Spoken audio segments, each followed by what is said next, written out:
안녕하세요. 권달려 목사입니다. 우리 welcome to 우리 목사님 궁금해요. 오늘의 주제는 resurrection입니다. resurrection 그 뭐죠? 부활입니다. 부활. 우리 오늘 또 게스트를 모셨는데요. 우리 게스트도 부활의 삶을 사시는 분입니다. 그분이 누구시냐면 우리 담임 목사님을 모셨습니다. 목사님 와주셔서 감사합니다. 부활의 삶, 아멘. 안녕하세요, 목사님. 예, 감사합니다, 목사님. 부활에 대한 얘기를 하겠습니다. 네. 조금 전에 우리가 그 부활주의를 지키고 지냈잖아요. 네. 그래서 목사님 부활에 대한 좀 정의, definition, 네. what 네. is resurrection을 한번 설명해 주세요, 목사님. 한마디로 말씀드리면 부활이란 죽은 자가 살아나는 것. 네. 예수님께서 십자가에 돌아가시고 사흘 만에 부활을 하신 거죠. 다시 사신 것. 우리에게 부활을 말하자면 우리에게도 두 번의 부활이 있습니다. 네. 한 번은 예수님을 몰랐다는 말은 육신은 살아있지만 영혼은 죽은 거죠. 그 죽었던 영혼이 어느 순간 성령께서 우리 속에 오셨을 때 영의 눈이 열리고 예수님을 나의 주님이라고 고백하는 겁니다. 영이 살아나는 거예요. 그 죽은 영이 살아난 것, 이걸 뭐라 부릅니까? 부활이라고 부르는 거죠. 자, 그 다음 우리가 살다가 지금은 육과 영이 같이 살아가잖아요. 언젠가 육신은 이 땅을 떠날 때가 올 것입니다. 흙으로 사라지는 거죠. 바람처럼 사라지고 영은 어떻게 되는가? 바로 하나님 앞에 나아갑니다. 그 많은 사람은 우리가 이 땅을 떠나면 영은 잠자는 게 아닙니까? 네. 또는 막연하게 생각을 해요. 목사님 잠을 잘까요? 그렇게 써 있잖아요. 보통 네. 그런 cemetery 가면 무덤에 네. 가면 R.I.P. Rest in peace. 예. 그걸 두고 우리는 쉬어야죠. 그냥 사람들도 표현 중에 영면하소서란 말을 쓰게 돼요. 영혼이 잠들어서 잠드는 게 아니고 네. 우리의 영혼이 이 땅을 떠나는 순간 바로 하나님 앞에서 눈을 뜨는 겁니다. 네. 성경에 보면 네가 나를 믿으면 죽어도 살겠고 살아서 나를 믿는 자는 영원히 죽지 아니하리니 네. 이것을 네가 믿느냐? 믿습니까? 아멘 해놓고 우리는 생각이 달라요. 살아서 나를 믿는 자는 영원히 죽지 아니하리라. 왜 안 죽어? 우리 죽는데. 네. 육신은 죽지만 영혼이 주님 앞에 가서 눈을 뜬다는 거죠. 자, 그러면 또 다른 부활은 뭔가 하면 네. 육신이 사라졌잖아요. 우리 예수님께서 다시금 천군천사의 나팔 소리가 들릴 때 뭐 하십니까? 재림하실 날이 올 겁니다. 네. 재림하실 때 우리가 썩을 몸이 썩지 아니할 몸으로 다시 회복되는 것. 그때는 영과 육이 만나서 영혼이 썩지 아니할 몸으로 입게 되겠죠. 부활체라고 부를 수 있죠. 네. 그게 진정한 부활의 생명을 얻어서 영원히 주님과 함께 살게 될 것입니다. 아멘. 감사합니다. 목사님 너무 잘 설명해 주셔서 할 말이 더 이상 없습니다. 여기서 끝낼 수 있어요. 이제 이 설명보다도 믿고 살아내야 돼요. 예, 맞습니다. 정말 이 사실을 믿는 사람의 그 얼굴, 다른 얼굴. 네. 저는 목사님을 보면 목사님이야말로 정말 부활 이전과 부활 이후가 달라진 목사님 삶 자체가 살아계신 주님의 부활의 퍼펙트 증거입니다. 네, 감사합니다. 죽었어야 되는데 살았어요. 죽었다가 살아난 거예요. 죽었다가 살았어요. 예, 저도 마찬가지죠. 예. 그러면 엄청 중요한 거네요, 목사님. 그럼요. 크리스천으로서. 당연하죠. 엄청 중요하네요. 그러니까 다시 말하면 크리스마스 중요하게 보잖아요. 그렇죠. 근데 이스터는 얼마나 더 중요한 거예요? 당연하죠.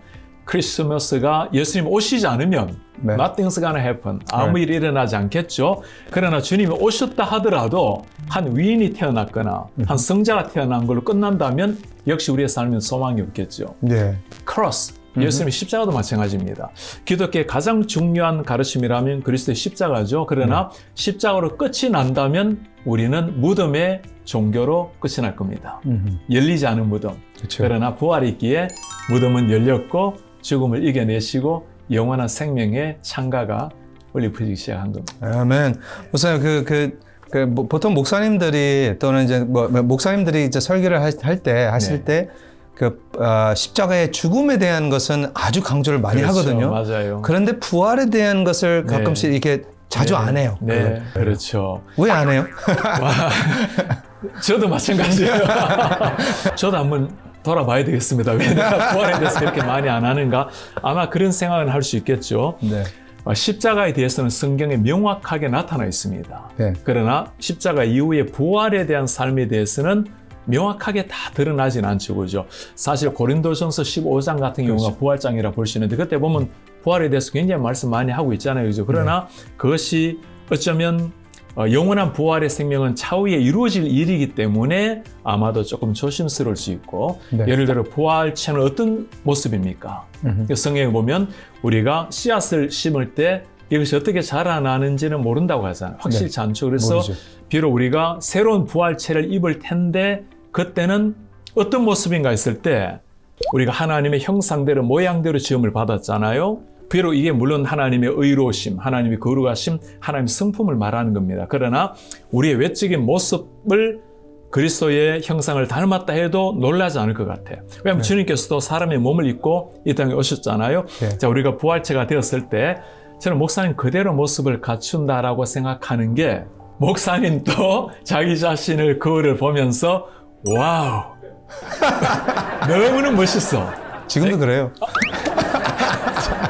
저도 그렇게 생각해요. 사랑하면 다 그래 보여. 그러니까 이미 천국을 살아가는 삶이에요, 이게.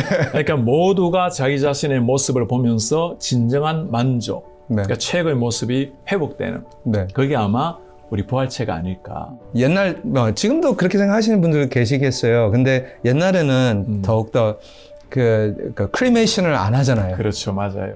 왜냐하면 이제 나중에 이제 몸이 부활할 때 무덤 속에 잠자던 자 그때 다시 일어나 이렇게 생각하죠, 그죠? 화장을 하든 매장을 하든 우리의 육신은 다 사라질 겁니다. 흙으로 만들어진 육신 헐처럼 사라지는 거잖아요, 그죠? 그래서 매장을 하든 화장을 하든 때로는 우리가 좀 아쉽지만 안타깝지만 사고로 육신을 못 찾을 수도 있잖아요. 맞아요. 그럴 때도 있죠, 그죠? 그러나 걱정 하나 할 것 없는 것은 주님께서 다시금 오실 때 어떤 모양으로 있든지 우리가 썩어진 육신도 썩지 아니할 몸을 입을 것이기 때문에 아무런 상관없다고 생각을 해요. 네, 감사합니다, 목사님. 예수님이 부활을 안 하셨으면 어떻게 되는 거죠? 왜냐하면 그러니까 우리를 위해서 죽으셨으니까 우리의 죄를 위해서 죽으셨고 근데 부활을 안 하셨으면 실제로 부활 안 하셨으면 큰 문제가 되나요? 큰 문제가 아니고 인생 끝나는 거예요. 왜 이걸 물어보냐면요. 지금 현재 크리스천들도 이런 생각을 하고 있는 분들도 있는데요. 맞아요. 영적으로 부활이다 또는 상징적으로 부활이다는 사람들이 있어요. 그러니까 그렇죠. 그게 왜 잘못됐냐는 거죠. 두 가지 질문하시는데 예수님의 부활이 없으면 무슨 일이 일어나는가? 그 다음에 예수님의 부활을 말은 하는데 우리가 생각하는 것과 달리 어떤 상징적으로 이미지로 부활하는 것을 어떻게 생각하는가? 먼저 자, 예수님의 부활이 없다면 일단 성경 말씀이 전부 다 거짓으로 드러나게 되겠죠. 사도들 생각해 봐요. 예수님의 부활이 없었다면 사도들이 그렇게 생명을 던졌겠는가? 사람들은 가끔 사도들을 두고 말할 때 집단적인 환상, 착각에 빠질 수 있다. 그럴 수 있죠, 그죠? 자, 집단적으로 잠시 일시간 동안 정신이 멍해서 확 이상한 걸 보거나 가능할 수 있지만 그러나 그 많은 사람이 동시에 환상을 본다? 혹시 가능할 수 있을지 몰라. 그러나 그것 때문에 자신의 생명을 모두가 던지는, 순교의 제물로 던지는 목사님 가능할 것 같아요? 안 가능하죠. 그거는 가능하다고 생각하게 되면 풀어야 될 질문이 너무 많아요. 불가능해. 질문은 답할 수 없어요. 한두 사람도 아니고 그 많은 사람들. 그리고 그 사도들뿐만 아니라 속사도라 부르죠. 이 사도들 다음에 가르침을 받았던 폴리캅 같은 사람.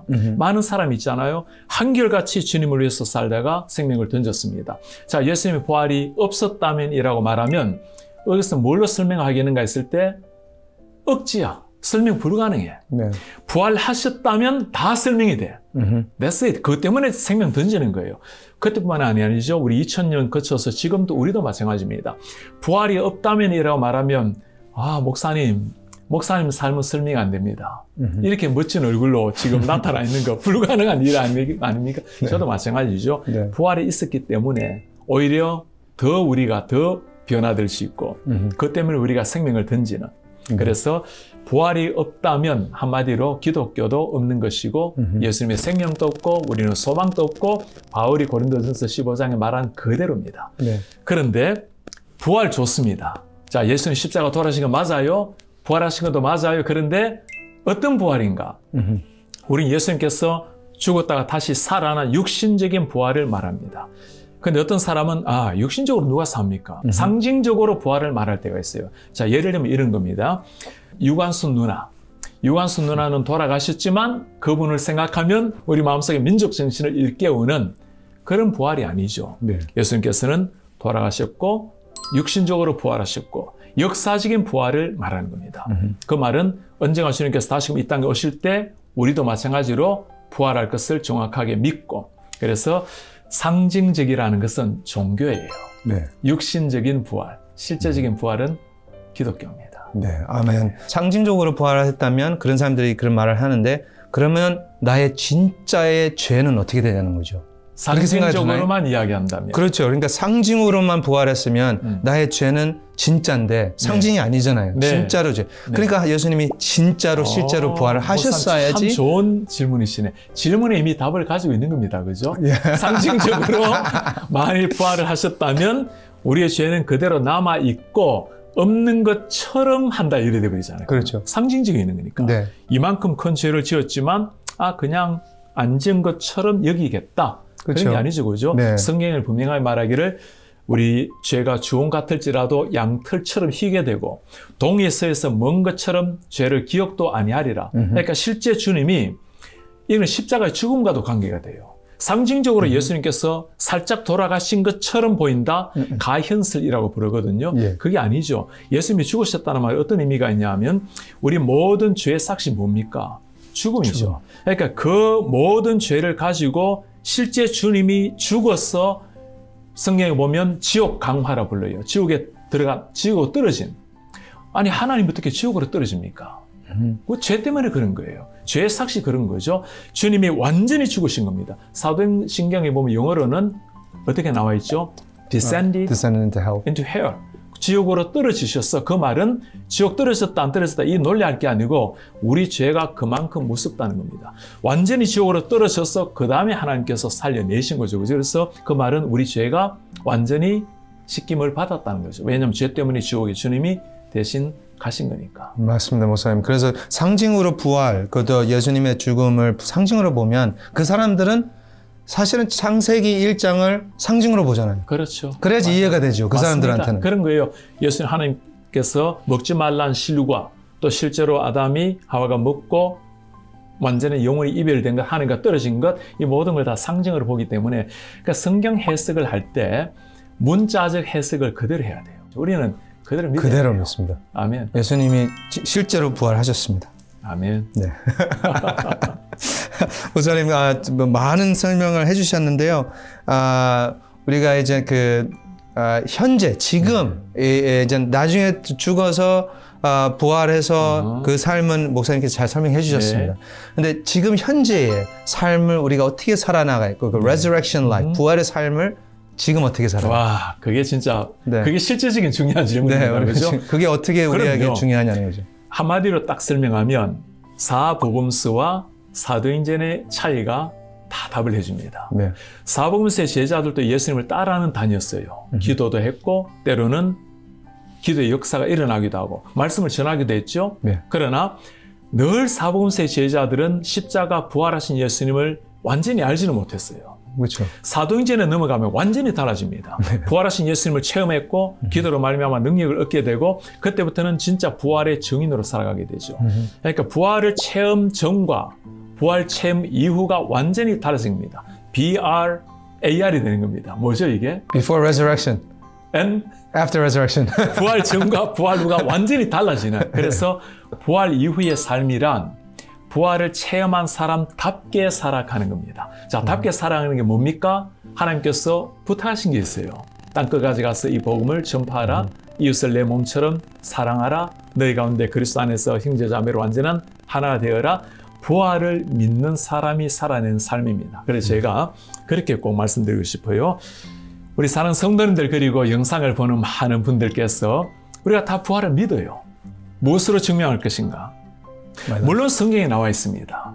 그러나 최고의 증거는 살아내는 삶입니다. 주님의 제자들이 살아낸 역사가 있기 때문에 우리는 정말 부활이 없이는 설명이 안 되는, 물론 성경이 기록되기 때문에 믿습니다. 그러나 그것을 생생하게 생명을 더해서 살아낸 사람들이기 때문에 확증을 세우는 거죠. 이 시대도 마찬가지죠. 부활의 복음을 선포하지만 우리가 부활을 믿는 사람답게 살아내는 것, 그게 뭘까요? 이 땅이 전부가 아니고 천국에 뿌리 내린 사람은 다릅니다. 땅에 뿌리 내리지 않아요. 땅 위에 좀 누리고 있다고 해서 그것 때문에 평안을 누리는 것도 아닙니다. 언제나 바라보는 나라가 있어요. 사람들이 보면 때로는 힘들 때, 고통스러울 때, 뭘 힘들죠. 눈물이 나죠. 그러나 내 속에 부활 신앙이 있으면 흐르는 눈물 속에서도 바라보는 게 있는 거예요. 네. 그게 진짜 부활을 살아내는 사람. 그래서 살아내는 부활로 예수님의 부활을 전가하는 게 부활을 살아내는 사람의 모습입니다. 감사합니다, 목사님. 좋은 설명입니다. 목사님께서 제 신학교 다녔을 때 목사님 설교학을 가르쳐 주셨는데 설교학 시간에 이 말씀을 하신 거 지금도 기억해요. 매일의 삶이 부활의 삶이다. 아멘. 이게 무슨 말인가? 목사님께서 설명하시기로는 하루는 우리 살고 나서 이제 잘 때가 죽음이죠. 그리고 아침에 일어날 때가 네. 부활의 삶이라는 거죠. 네. 그래서 그런 삶을, 그러니까 하루의 삶을 살 때 모든 것을 쏟고 죽을 어떻게 말하죠? Till like I'm gonna die. 예. 그렇게 살아야 된다. 아멘. 그렇게 가르쳐 주셨거든요. 와, A 클래스 학생이에요. 그래서 지금도 그 기억해서요. 아침마다 그런 생각을 하게 돼요. 부활의 삶, 하나님께서 또 새로운 날을 주셨구나. 이게 소망의 날이구나. 아니 매번 설교할 때도 우리 성도님들이 볼 분이 계십니다. 제가 오른손을 심장 위에 올려놓고 꼭 하는 기도가 있어요. 주님, 이것이 내 마지막 설교일 수 있습니다. 그리고 성도님들도 마지막일 수 있어요. 네. 정말 마지막 같은 심정으로 모든 걸 쏟게 해주십시오. 그런 날이 언젠가 나타날 수 있습니다. 그죠? 네. 매일 죽고 매일 사는 십자가 부활이 함께 있는 삶입니다. 그래서 항상 매일마다 그 천국의 맛을 보게 되는 거죠. 아멘.